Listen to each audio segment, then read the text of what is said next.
Hello friends, welcome back to Libu's kitchen. ഇന്ന് ഞാനൊരു robust പഴം വെച്ചിട്ടുള്ള ഒരു ഈവനിങ് സ്നാക്കിൻ്റെ റെസിപ്പി ആയിട്ടാണ് വന്നിട്ടുള്ളത്. ഇത് നമുക്ക് ചക്കപ്പഴം വെച്ചിട്ടും ചെയ്യാവുന്നതാണ്. അപ്പോൾ വീഡിയോയിലേക്ക് പോകുന്നതിന് മുമ്പായിട്ട് എൻ്റെ ചാനൽ ഇതുവരെ സബ്സ്ക്രൈബ് ചെയ്യാത്ത ഏതെങ്കിലും കൂട്ടുകാരുണ്ടെങ്കിൽ സബ്സ്ക്രൈബ് ചെയ്യുക. കൂടെ കാണുന്ന ബെൽ ബട്ടൺ കൂടി ഒന്ന് പ്രസ് ചെയ്യുക. ആദ്യം നമുക്ക് ഇതിലേക്കുള്ള പഴം ഒന്ന് അടിച്ചെടുക്കണം. അതിന് വേണ്ടിയിട്ട് ഞാനൊരു പഴമാണ് എടുത്തിട്ടുള്ളത്. അത് സ്ലൈസ് ചെയ്ത് നമ്മൾ മിക്സീൻ്റെ ജാറിലേക്ക് ഇട്ട് കൊടുത്തിട്ടുണ്ട്. അതിലേക്ക് ഒരു 1/4 ടീസ്പൂൺ ഉപ്പ് ചേർത്ത് കൊടുത്തിട്ടുണ്ട്. ഒരു 3 ടേബിൾ സ്പൂണോളം പഞ്ചസാര, ഒരു 1/4 ടീസ്പൂൺ ബേക്കിംഗ് സോഡ. ഇത് നന്നായിട്ട് അരച്ചെടുത്തിട്ടുണ്ട്. അത് നമ്മളൊരു പാത്രത്തിലേക്ക് ഒഴിച്ചു കൊടുക്കുകയാണ്. ഇതിലേക്കൊരു 4 ടേബിൾ സ്പൂൺ ചിരകിയ തേങ്ങ, പിന്നെ നമുക്ക് ഇതിലേക്ക് ആവശ്യമായിട്ടുള്ള മൈദ കുറേശ്ശെയായിട്ട് ഇട്ട് കൊടുക്കുന്നുള്ളൂ.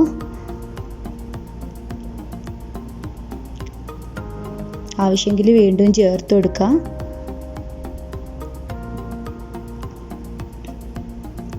ഈ ഒരു സ്നാക്ക് നമുക്ക് വളരെ പെട്ടെന്ന് തന്നെ ചെയ്തെടുക്കാൻ പറ്റിയിട്ടുള്ളൊരു സ്നാക്കാണ്. ചക്കപ്പഴം വെച്ച് ചെയ്യുകയാണെങ്കിലും നല്ല ടേസ്റ്റാണ്. ഇതിലേക്ക് 2 ഏലക്ക കൂടി ചേർത്ത് കൊടുക്കണം. നമ്മളെ ഈ ബാറ്ററിന് ഈ ഒരു കൺസിസ്റ്റൻസിയാണ് ആവശ്യം. ഇനി നമുക്കിത് ഓരോന്നായിട്ട് ഫ്രൈ ചെയ്തെടുക്കാം.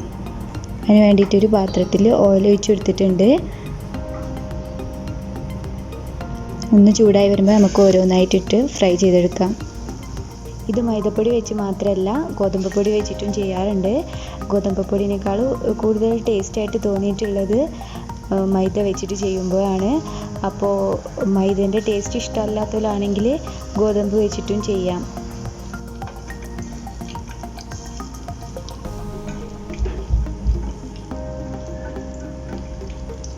ഇനി ഓരോന്നായിട്ട് നമുക്കൊന്ന് മറിച്ചിട്ട് കൊടുക്കാം.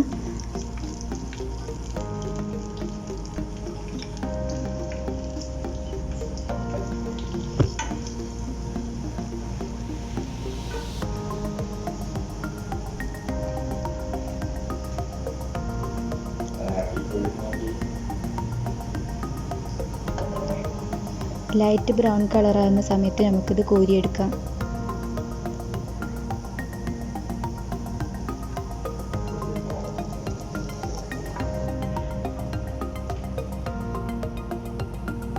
ബാക്കി കൂടി നമുക്ക് ഇതുപോലെ തന്നെ ഫ്രൈ ചെയ്തെടുക്കാം.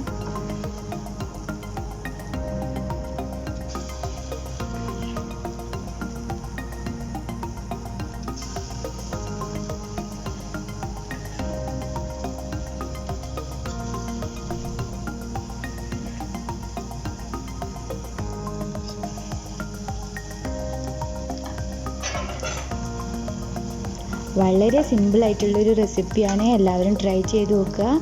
അപ്പോൾ എൻ്റെ വീഡിയോ ഇഷ്ടമായെങ്കിൽ ഷെയർ ചെയ്യുക, ലൈക്ക് ചെയ്യുക, കമൻറ്റ് ചെയ്യുക.